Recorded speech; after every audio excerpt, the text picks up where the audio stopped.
sit up. And then I have to adjust my camera. Am I going to sit up or not sit up? That's what I need to know. What is up? Happy Monday. Just happy life, you know? Happy life. When you think about it, it's crazy. It's crazy that we're here.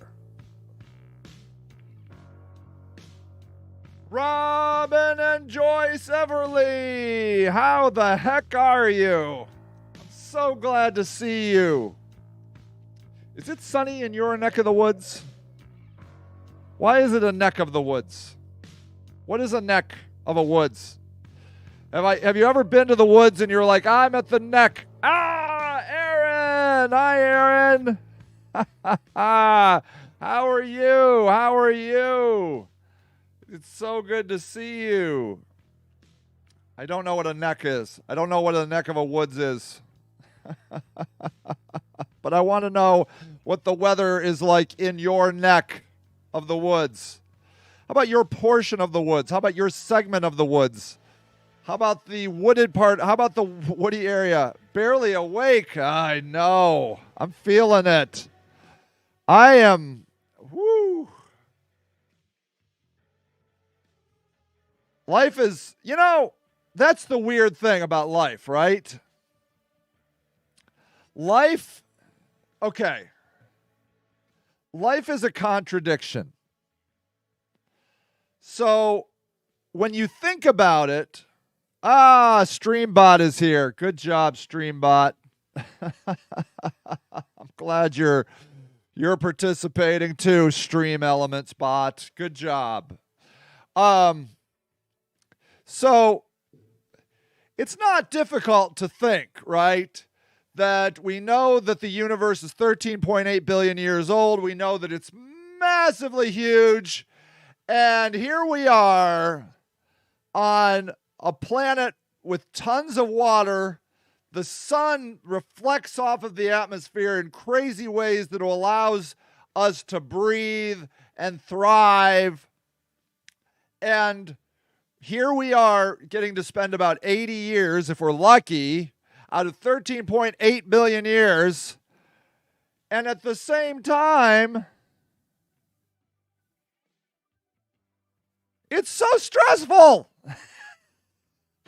You're not going to be here. Oh, are you doing something good? I hope you're doing something fun. I hope we will miss you. Do you want to tell us what you're going to be doing? Because I would like to know. I would like to know what you're doing. Not that it's any of my business, but are you going to Florida? Are you going on a little road trip? Are you going somewhere fun? Because I want to go somewhere fun. Do you feel that way, like when things are stressful that you want to just leave? I feel like that's me. Like, I'm just like, okay, things are stressful. I got to get out of town. I told Rocky and Indy today, I'm like, let's go to Chicago for a piece of pizza. And Rocky's like, you're just stressed out. I'm like, I know I'm stressed out. That's why I want to go to Chicago for a piece of pizza. But that's how I feel. Like, I'm like, I got to get out of here. Then I'm like, I'll just go hang out with my friends on Sunday morning with Sage. Having my hot water heater moved so I can get it out of my closet and actually use the damn... Ooh, that's good news. It's not exciting. But, well, it is, right? You're going to have a whole closet. That will be... I mean, it's not like exciting like going on a trip, but it's like, all right, a new frontier. I'm going to have more closet space. And then I'll be able to put this stuff away and that stuff away, and my house will be a little less cluttery. And why was my hot water tank in my closet to begin with? So that's awesome. That's good. Yeah, so like, isn't that the weirdest thing about It is exciting. Oh, wow. So you're saying you don't have any closets and you're going to get your first closet? That is wonderful news. Aw. What are you going to put in your closet? I want to know. I want to know what you're going to put in your closet. Are you going to put clothes in it? Are you going to store like pots and pans? You're going to put your Christmas items in there? What are you going to do? I got to know. Closets are great. Wow, the only closet. Well, congratulations, Aaron. That's going to be good. Your hot water tank shouldn't be stealing your only closet. What does it need a closet for? It can go someplace else. And apparently you have a home for your hot water. I mean, you definitely want a hot water tank. It's really nice to have hot water. I mean, think about that. Isn't that crazy? So think about that. Not only are you 80 years of 13.8 billion years of the universe, but you're on planet Earth when you have literally a huge can full of hot water just sitting around waiting for you. That's crazy. Oh, your clothes, because they've been hanging in your bathroom for 2 years. Oh, this is going to change your life. That's going to be so wonderful. Your hot water tank gets a new home, which it probably is going to be excited about. It's going to go where hot water tanks normally go, probably. It'll be like, oh, I get a new place. It's more spacious down here. And then your closet's like, I get to be a closet. And then your clothes are like, I get to live in a closet. Everything is going to be so nice at your house. Everybody's going to be so happy. Your clothes, your closet, your hot water tank. I'm so happy for your house. That's lovely. That's wonderful news. I'm sorry we'll miss you, but I'm happy for all of the items of your house. And then, of course, because your items are happy, you'll be happier, right? It's like feng shui, whatever that is. I don't know. What is feng shui? What is feng shui? The basic principles of feng shui. Ooh, you get one of these things. That comes with it. The Chinese words feng and shui translate to mean wind and water. Oh, wow. Then to put in a cabinet for your linens. What? Things are going great for you, Aaron. This concept derived from an ancient poem that talks about human life being connected and flowing with the environment around it. This is exactly what's happening over at Aaron's house. The philosophy of feng shui is a practice of arranging the pieces in living spaces in order to create balance with the natural world. The goal is to harness energy forces and establish harmony between an individual and their environment. This is exactly what Aaron's doing, creating harmony. In Asian culture, this philosophy is called the Tao, which translates to mean the way. Taoism is the way of nature, and all the basic principles of feng shui reflect nature. Take a look at the essential principles of feng shui, the commanding position, the bagua, and the 5 elements. Let's keep learning, shall we? Unless anybody else has anything else they want to talk about. Much better yet, the entire place has been boxed, piled everywhere since we got stuck here. Well, I'm sorry you got stuck, but it sounds like you're feng shuiing your space. You're learning to live in the environment that you have been found in. The commanding position is the spot in a room that is furthest from the door and not in direct line with it. It puts you diagonal to the door. Ideally, you should have a clear line of sight to the door. Okay, the door is very important with the commanding position I'm learning. My door is kind of in a weird angle. What if you can't see your door because it's in like a hallway? The commanding position is where you want to spend most of your time when you're in that room. Feng Shui guidelines suggest you determine this dominant position in the room. Then place your bed, your desk, your stove in diagonal alignment with it. Okay, I get it. Okay, I am definitely not doing any of that right now. These three parts of your house are critical since each represent an essential part of your life. Which are they? Your desk, your stove. It's where you work, where you eat, and where you sleep. Okay. And they should all be diagonal with the door, I guess. Linda Oaks, hi. We're learning about feng shui today. It's nice to see you. The bed stands for you. The desk is an extension of your career. And the stove represents your wealth and nourishment. Oh, those are nice things. Oh, here's a picture of it. So look, here's your door. Like, where else are you going to put your bed? Yeah, it's over here.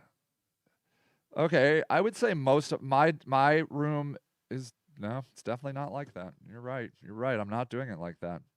All right, the Bagua, the Feng Shui Bagua map, is the Feng Shui energy map superimposed on the floor of your home.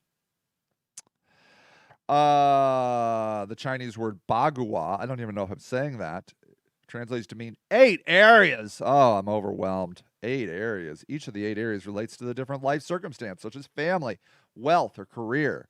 And each of these areas has corresponding shapes and colors and seasons and numbers and earthly elements. At the center of the Bagua is a 9th area.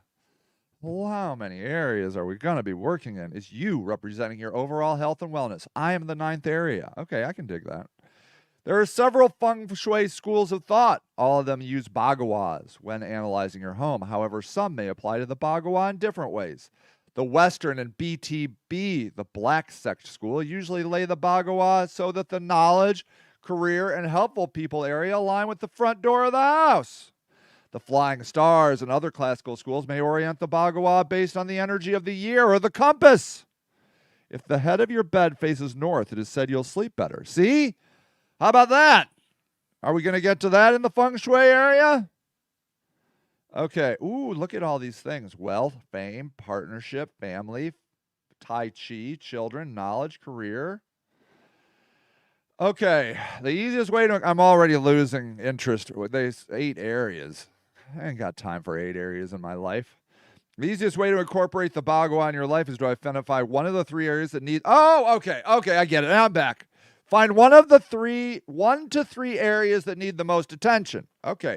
Do not attempt to work in all the areas at once. I'm back in now. I was really overwhelmed by 8 areas. But now they're like, pick 1 or 3. Okay, I'm fine. Now I'm back in. To strengthen your energy and improve flow in those areas, incorporate feng shui suggestions in that particular area. For example, if you want to encourage fertility, you might add a metallic circular table in the part of the house represent children. In the part of your house representing children. Which part of my house represents children? Family. Zen, representing family, new beginnings, shape, columnar, rectangular, color, screen, green, blue, teal, season, spring, number 4. Oh, so you take these things and you find, so yours, Aaron says, yours faces east because my closet is north. Oh, nice. Yeah, I see now you have your fancy closet. Health. Okay, I get it. So this isn't anything. Like, this is voodoo. Right? Fame. I want fame, so I'm going to do this, and then I'm going to get famous. Okay, so, all right. So what this stuff is if you believe in it, then you set up your house like this, and then you think about it, and then maybe you get better at it. That's all this is. This is focusing. All right. Okay. So this is where things go wrong, right? So it's like, like, it's just focus. It's just focus. Like, do you remember The Secret? Do you remember that book, The Secret? The book, The Secret. Do you remember that? Let me find this for you. Okay. Let me just get here. Okay, this has been a while. The Secret's a 2006 self-help book by Rhonda Byrne based on the earlier film of the same name. Oh, the film came out first. Interesting. It's based on the belief of the law of attraction, which claims that thoughts can change a person's life directly. The book alleges energy esotericism as assurance of its effectiveness. The book has sold 30 million copies, translated into 50. Okay, so that's all you need to know. It's law of attraction. But I will say it gets crazy because they're basically like, okay, there's a multiverse. There's all the possible things that can happen. And if you channel them, then you can channel the good. No, it's like, that's like Christian Science, where Mary Baker Eddy basically was like, if you want to be healthy, just pray the cancer away, basically, right? Bought many copies of that for gifts for others. Yeah. So, like, these things, I have a copy for sure. Well, I don't know if I do anymore, but yes. Like, so the problem in my mind with these theories is that if life doesn't go the way you want it to go, then they're like, well, you didn't ask for it hard enough. And that's victim blaming. Because I'm here to tell you, life can just suck. It can suck a little or it can suck a lot.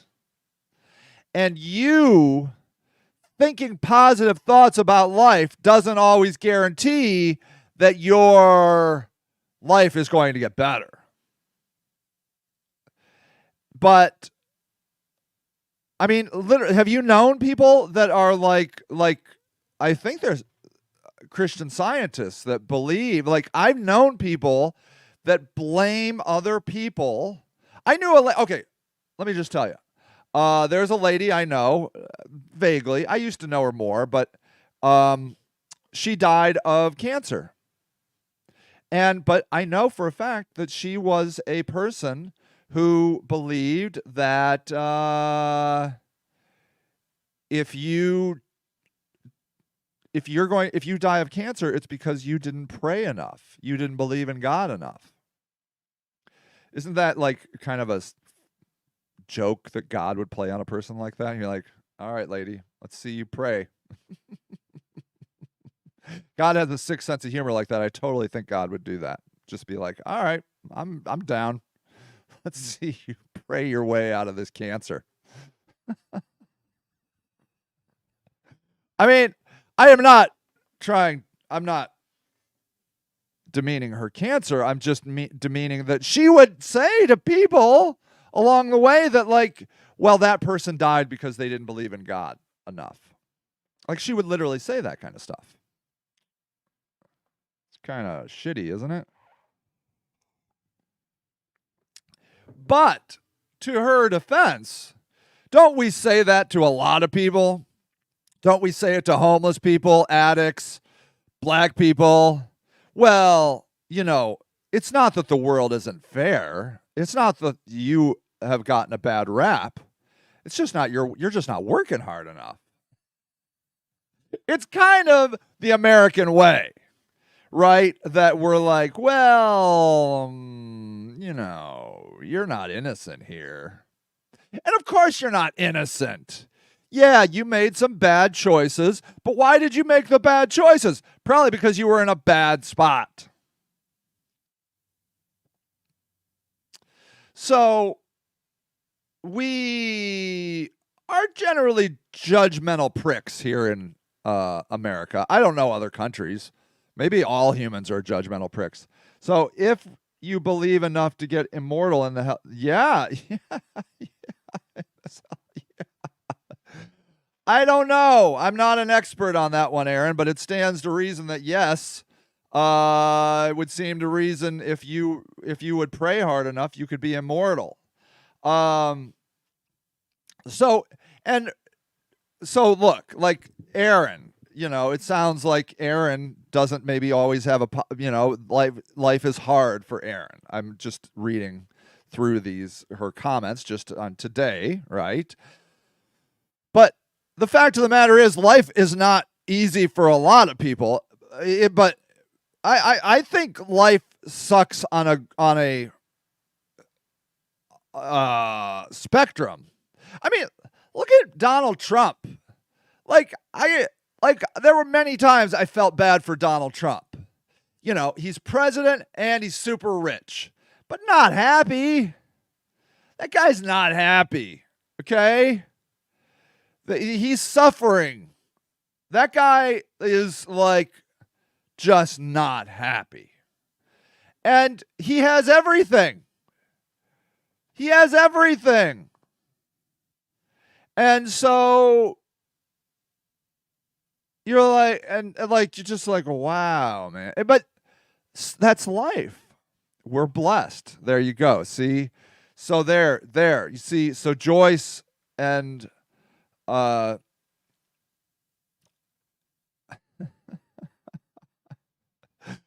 friend, oh, jeez. So Joyce is like saying, like, look, we're blessed.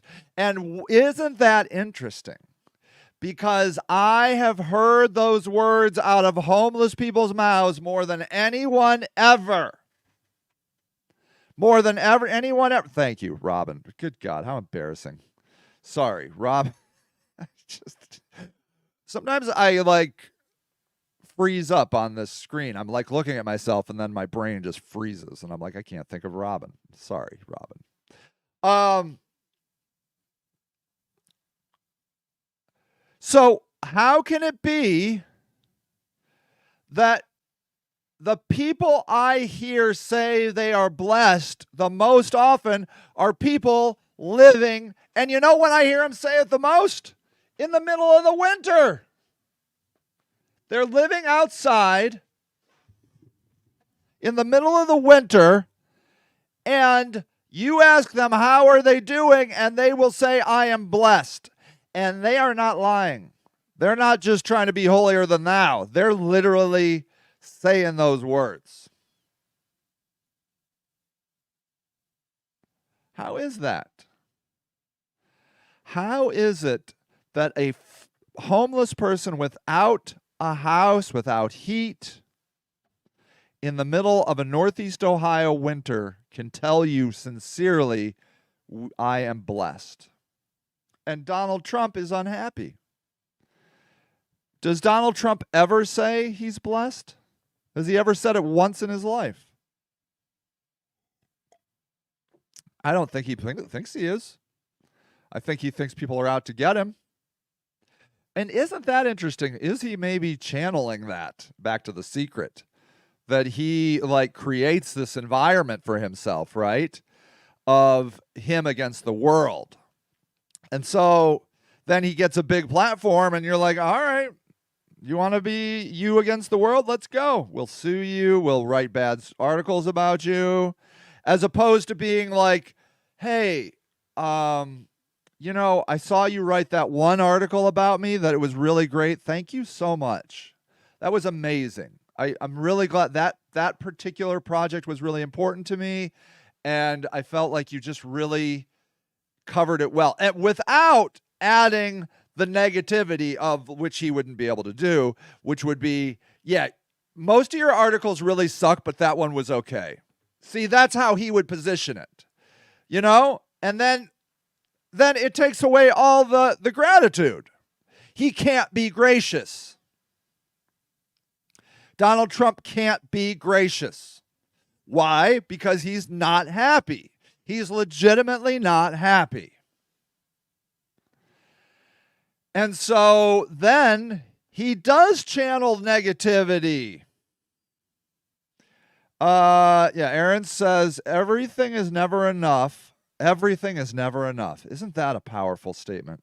For those who we say have everything because they are only envied by others instead of loved. Yeah, that's true, right? I've heard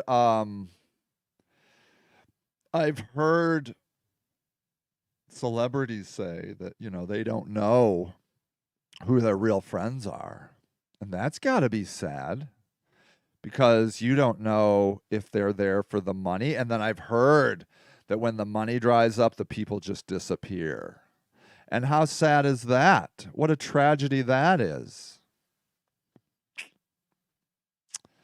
So, tragedy is everywhere.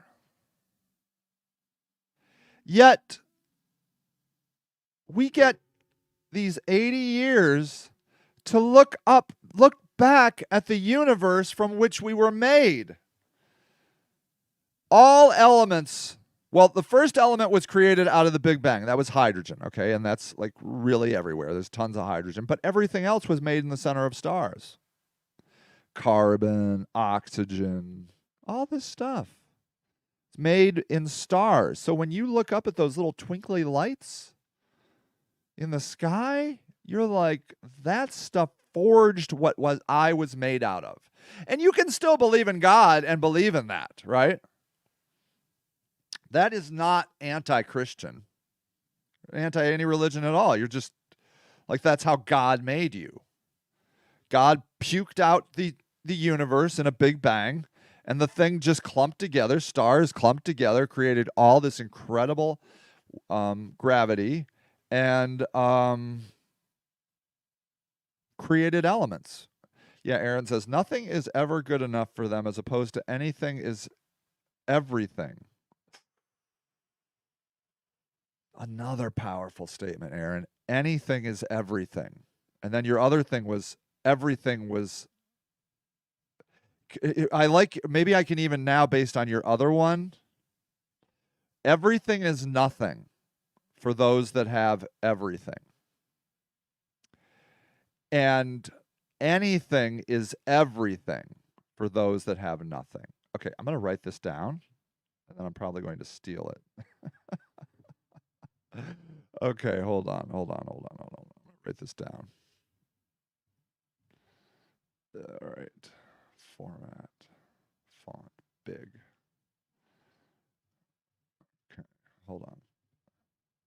Okay, I will give you credit if I write this down. Okay.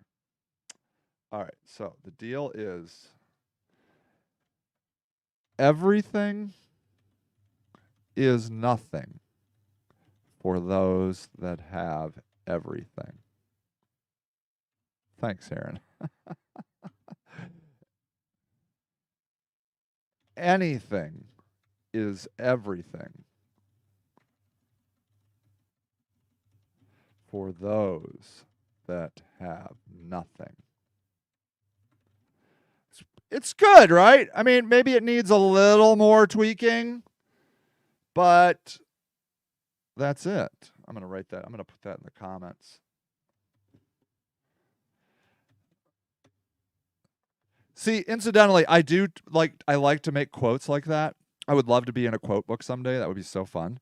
But this is how I make them. Like, I'm reading something, and then I never just steal it straight away. I pull an idea, and then I reword it. I think that's how everybody, because I think that's how, I mean, nothing is new in the world, right? So,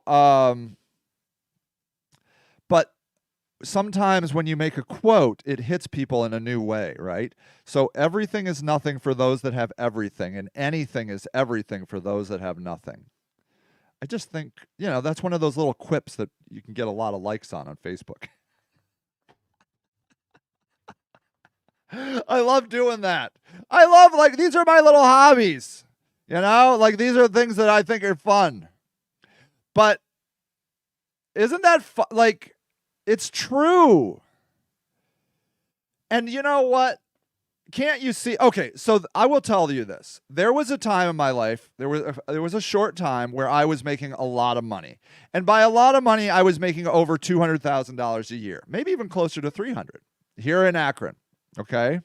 My company was doing really well. We had a bunch of employees, and I recorded, I think it was $250,000 of income in that year.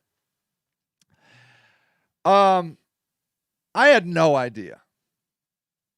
And the only reason I had an idea was because at the end of when my accountant came to do my taxes that year, he's like, hey, you made $250,000 last year. And incidentally, this was like 6 months later because we filed an extension, which is what you do.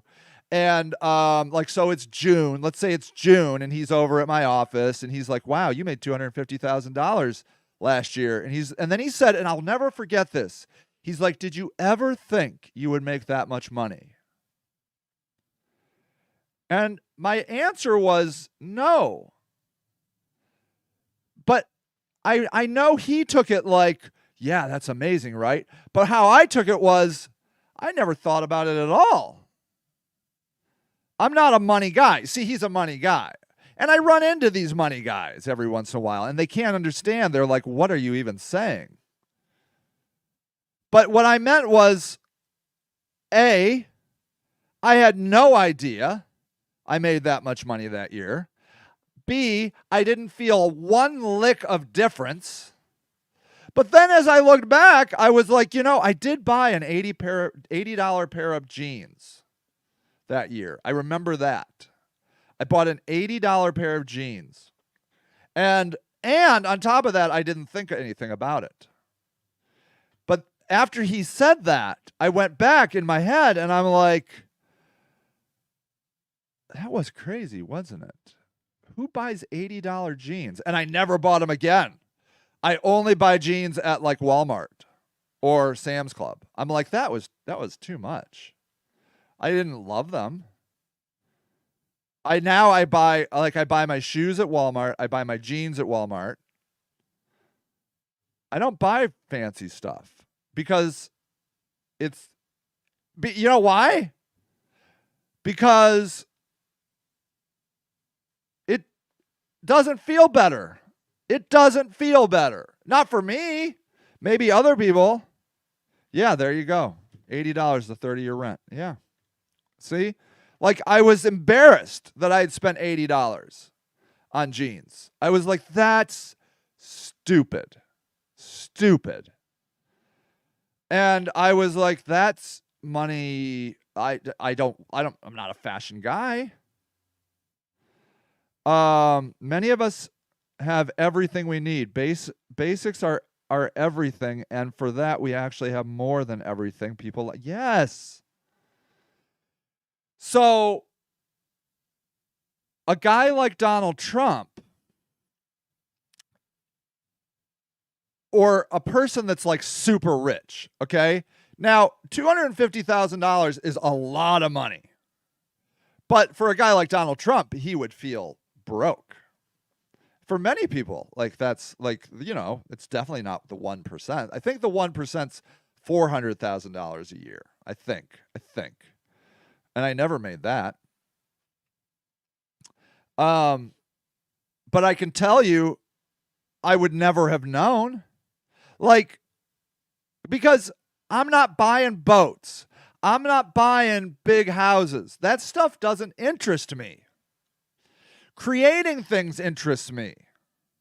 And I do like to have some money to create things. Like, I like that. Like, I feel grumpy if I don't have enough money to build something. Like, But that's what I want to spend money on, is making something new, creating something.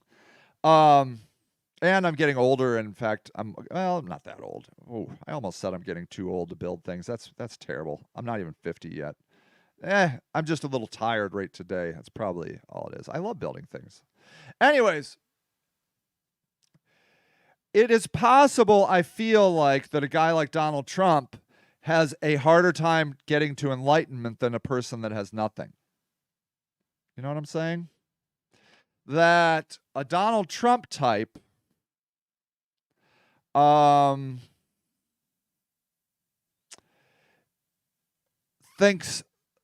cannot see that he's become trapped in things and money. Like, he was brought up in money. He's surrounded in money. And the message is, money will set you free. Money is happiness. And there is no way, and the only way you can escape that is by leaving the money. And there's no way he's going to do that. But he has proven that money is not happiness. You can just see it on his face and his words and his tweets, which he doesn't get to even do. He lost Twitter, for God's sake. The president, super rich, lost Twitter because he was so angry. Terrible. It was like one of his things he loved, and it was taken from him. Rightfully so. I mean, he's a dick on that thing, and making us all toxic, incidentally. So he'll never find happiness. There's no way. Oh, wow, your brother in Florida makes $50 a month. It's not enough for him. So cheap he won't even come visit my mom. He thinks since she's retired and alone, she should visit him. There you go. Look at that. He's trapped by his money. My brother is a miserable man and doesn't even know it. Beautifully said. I think that a lot of times these rich people think they're happy, but you look at them and you're like, that guy's not happy at all. That guy's not happy at all. But they don't even know it. They're so lost. I know people filled with anxiety. Oh, dude, this is such a good point, Aaron. I know people, like, let's take a drug addict, okay? I know a lot of drug addicts. They are convinced that the drug is what is making them happy. But everybody else can see plain as day that the drug is making them miserable. After 9/11, I had panic attacks. I couldn't drive over bridges. And it got really scary because I would get panic attacks driving over bridges, and I really thought I was going to be in trouble because I felt like I was going to pass out. And I'm like, well, that's bad. So I got a book on panic attacks, and I kid you not, like within the first paragraph practically of the book, it was like way up front, they said, if you are drinking and you have panic attacks, you have to stop drinking. And I'm like, what? I was totally drinking. I was drinking more because I was having panic attacks. I'm like, I need to drink more. And they said, no. The drinking is compounding the panic attacks. That was news to me. Here's a book that never even met me in my life, but it was talking right to me. That book, it's like, if you're drinking, Sage, you need to stop drinking. It's going to help your panic attacks. And that was like one of the first signs that I needed to stop drinking. And I stopped drinking and my panic attacks went away. It's funny, right? But yeah, drug addicts think that the drugs are saving them, but we all know that they're making their life harder.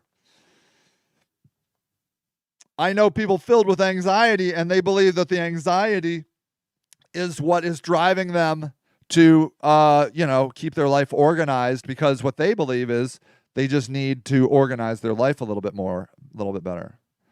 I might need that book and don't drink. I'm sorry to say it. I don't know anybody's circumstances. I don't know. I didn't even know you drank. I don't even know if you do drink, but I'm sorry to say it. The drugs and the alcohol don't help. The food doesn't help. The addictions don't help.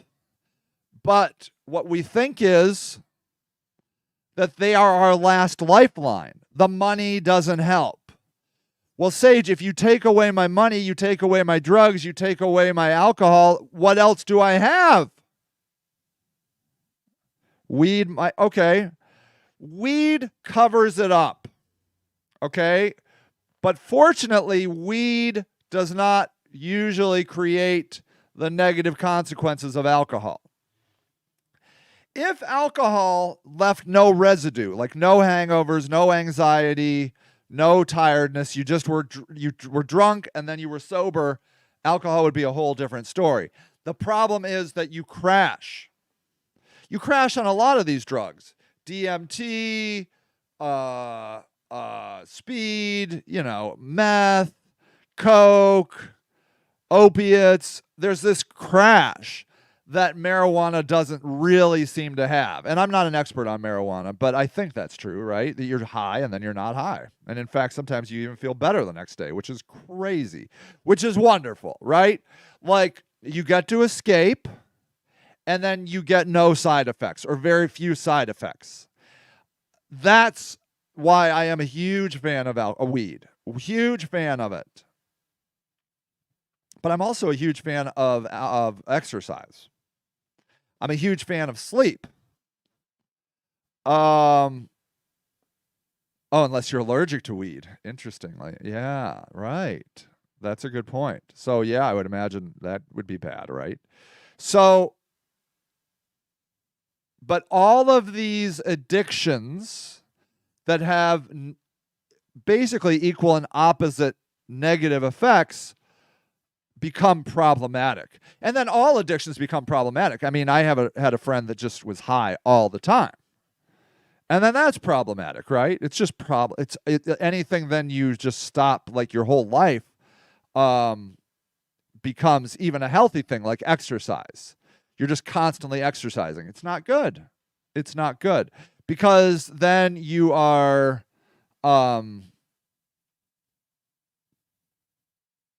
your life, the rest of your life gets pushed to the side. So you just have to be careful, right?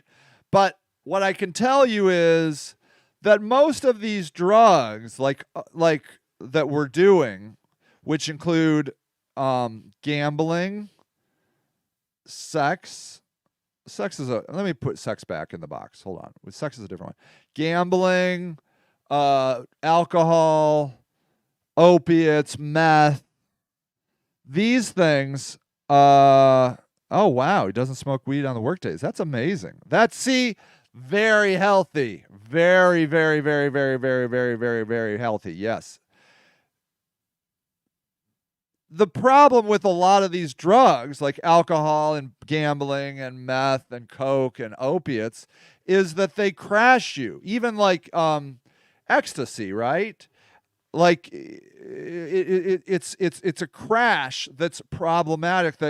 And the problem comes that if you do it too much, then you're way up and way down constantly. And then your life is obsessed with trying to get rid of the pain that the drug is causing.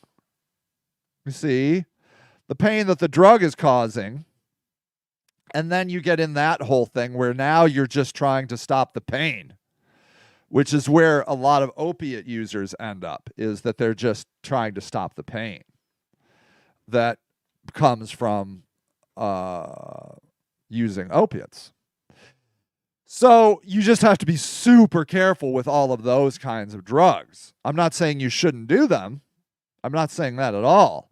I'm just saying that when you get involved in them, you have to be really self-aware that you are maybe not spiraling into a negative space that now and a lot of people are judgy on things like meth and opiates, but they really should be. I mean, we're really talking about alcohol here, right? Alcohol is the one that does this to you. And most people have negative effects, feel negatively, feel poorly the day after alcohol. And so what happens is then you just start drinking more. Either you're binging at higher levels or you're drinking more days of the week, or both. Why? Because you feel like crap.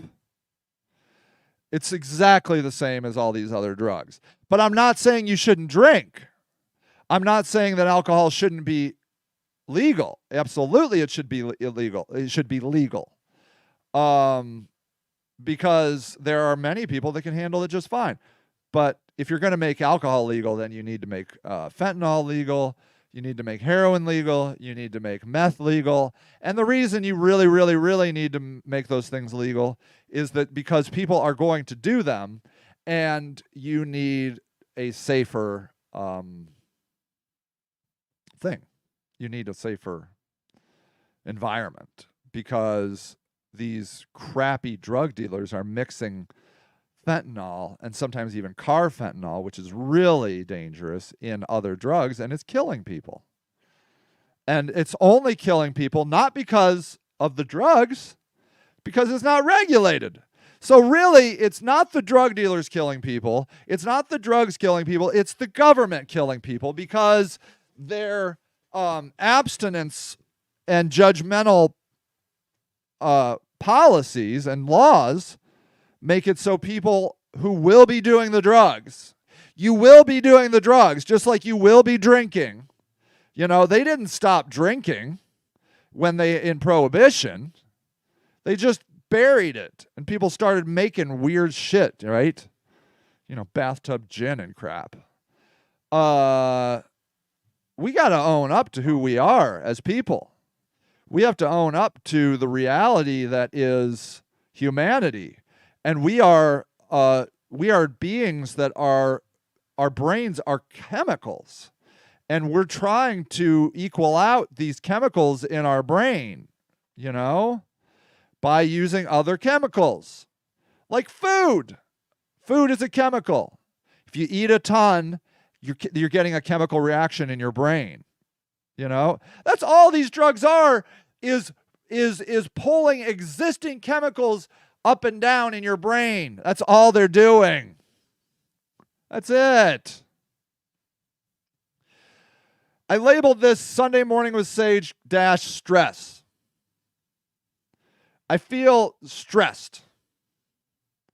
And it's not a new stress. So as a business owner, there are 3 times in your life, okay?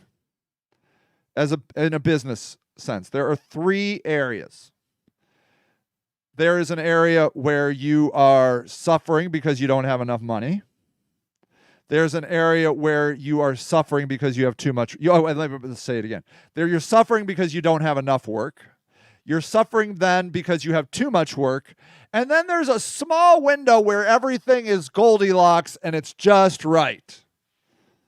But then you're worried because you're worried you're going to go one way or another, which you will. You will. You'll end up with not having enough or having too much. And so I would say 80% of the time of a business owner is stressful. You don't have enough work, you have too much work. And now I'm in the phase of I have too much work. Which, then a business owner says, it's a nice problem to have. No, it's not. It's a terrible problem to have. Because things suffer. And mostly what suffers is your own health, your own well-being. Because you start working on the weekends, you start working at night, and then you start thinking about, well, do I need to hire somebody? And what I'm going to tell you is, it's a terrible time to hire people right now. You know why? Because everybody is experiencing this. I read an article about restaurants. People can't hire enough people for restaurants. They're hiring $13 an hour right now. And they're like, and then this guy was like, I have these interview sessions. People don't even show up to the interview. Or they show up to the interview, say they'll start, and then they don't show up on their start day. That's the environment we're in right now. Where not only is everybody, so now everybody, now there's too much work. In fact, I heard in the restaurant business, we're at pre-2019 levels in restaurants. Everybody's going out to eat. There's not enough employees. And so you can't serve the work. You can't serve the people that want the stuff.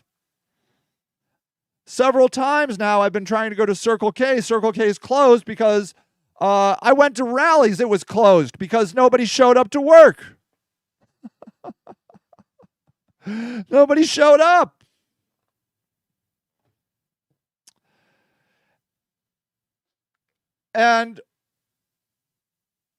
But this is just a metaphor for life. This is how it always is. Most of life is suffering.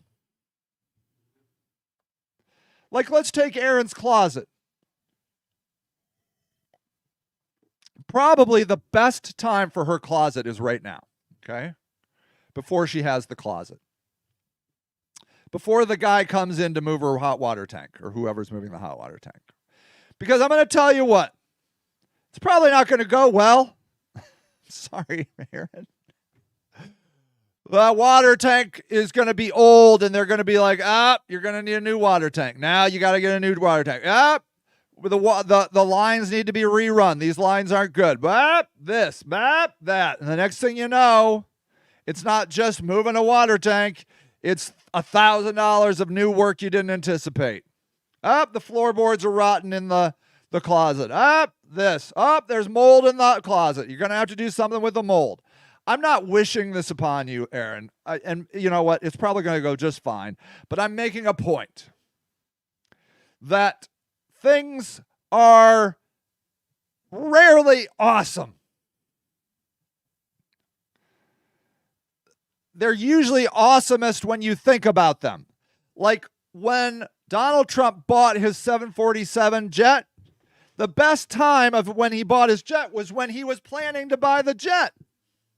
Now I hear he has a 747 sitting on a run on some tarmac, rotting.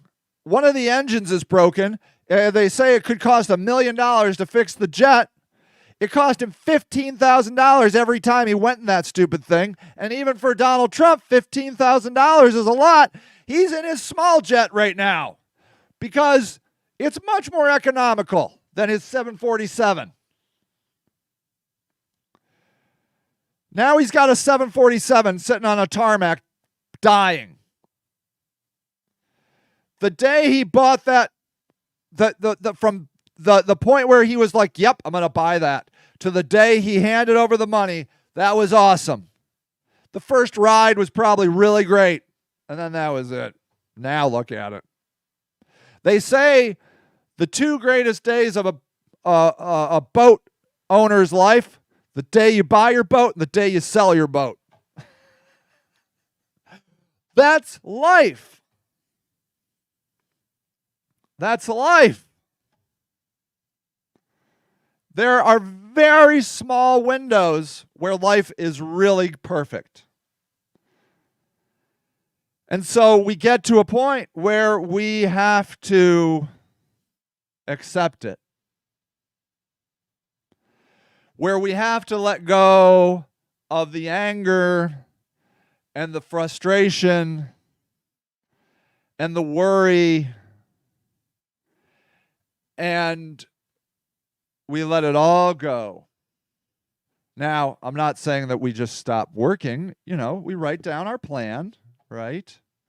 So we're like, okay, like, I have some worries. Okay, what can I do about it right now? Well, I can map out what to do about my worries. Okay, is there anything else I can do right now? Well, I could work this weekend. Nope, you're not working this weekend. You need to take some time. Okay, so that's it.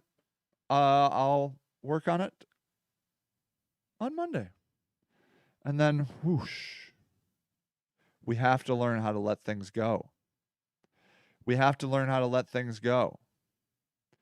And you know who teaches us this the best? Homeless people.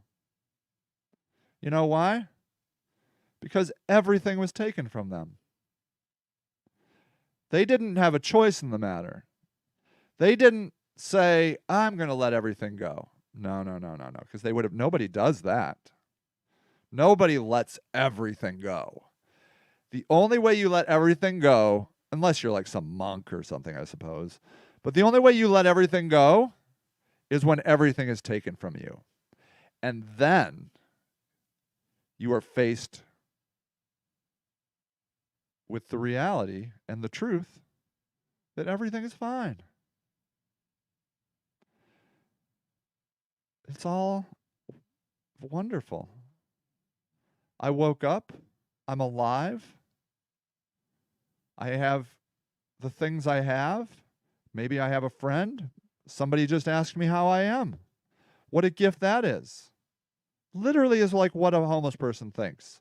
Somebody asked me how my day was. Well, I'll tell you right now, it's amazing because you asked me how my day was. And then we come right back to Aaron's quote. Anything is everything for those that have nothing. The world becomes a gift. Everything becomes a gift. I got to sleep in a tent last night. I didn't have to sleep unsheltered in a bridge. I have drugs this morning.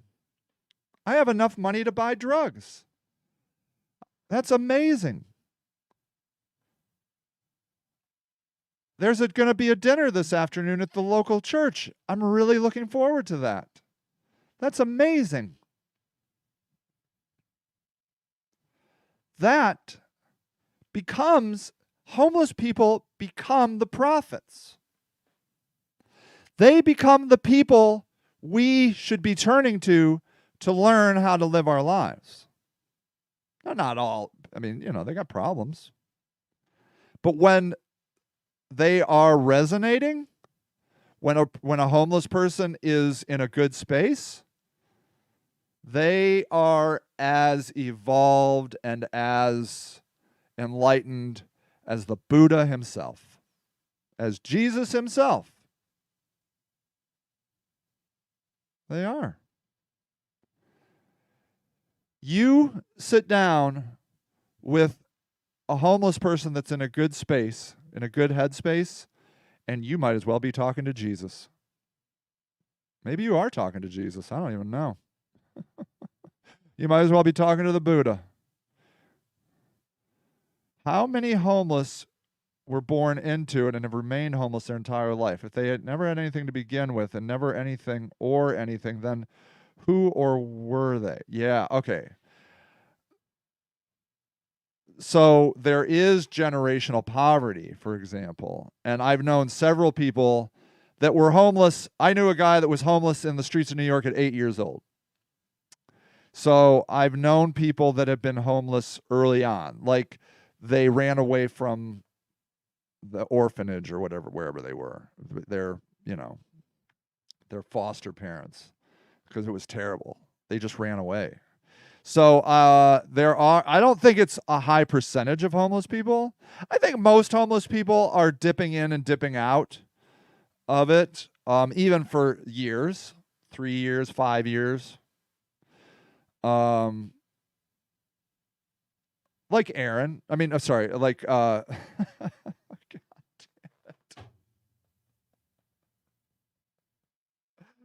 Robin, jeez, I'm so sorry, Robin. What is the matter with me? Like Robin. He was homeless for years, but now he's not, and he certainly wasn't before. He passed in and out of it. But so I would say, is it 10% that have been homeless their entire lives? And then even then, I know people that have gotten homes for a while. Sometimes I feel that way. That you've always been homeless. Is that how you feel? So Aaron, if that's what you mean, I think you're onto something there. I think a lot of people feel homeless. They got 4 walls and a roof, but they don't feel at home. And that's another thing. Yeah, right. It's very enlightened observation, Aaron. And I feel like a lot of people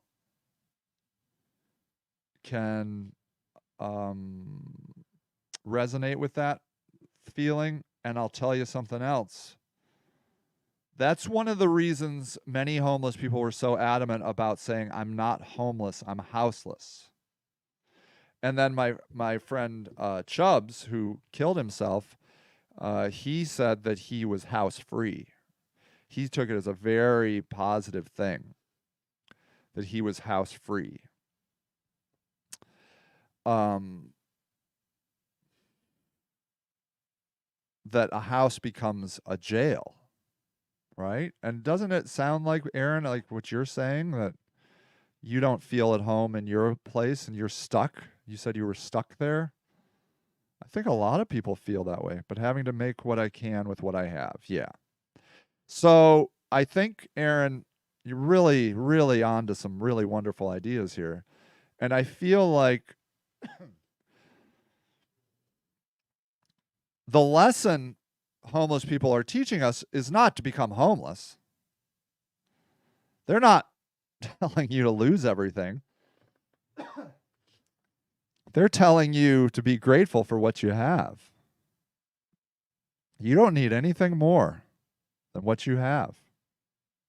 Isn't that wonderful? That what you have right now is a blessing. And I'm sorry, I don't know what's going on. I guess I need to wrap up. But what they're saying is, I am thankful because I have nothing. And when I get anything, I see it for what it is, an incredible gift from God. Anything that comes to them is an incredible gift from God. The rest of us are just seeing what we don't have. Yeah, I got indoor plumbing. Yeah, I got hot water. Yeah, I got a family. Yeah, money's okay right now. But I have too much work. These clients are asking me for too much. This is going on. I'm not feeling appreciated. I'm not this. I'm not that. We get stuck in a mindset of deficit. And this becomes the true secret. Back to that book. You don't need anything else. You got it all, baby. Aaron says, I am blessed for whatever I can accept as what it is. Wow. You are dropping the lines today, Aaron. I am blessed for whatever I can accept as what it is. I got to write that down too. I mean, that doesn't even need rewritten. Whatever I can accept. I am blessed for whatever I can accept as what it is. Wow. Nothing more needs to be said. Plus, I can't stop coughing. I love you. You're amazing. Have a wonderful week. Take care. Bye.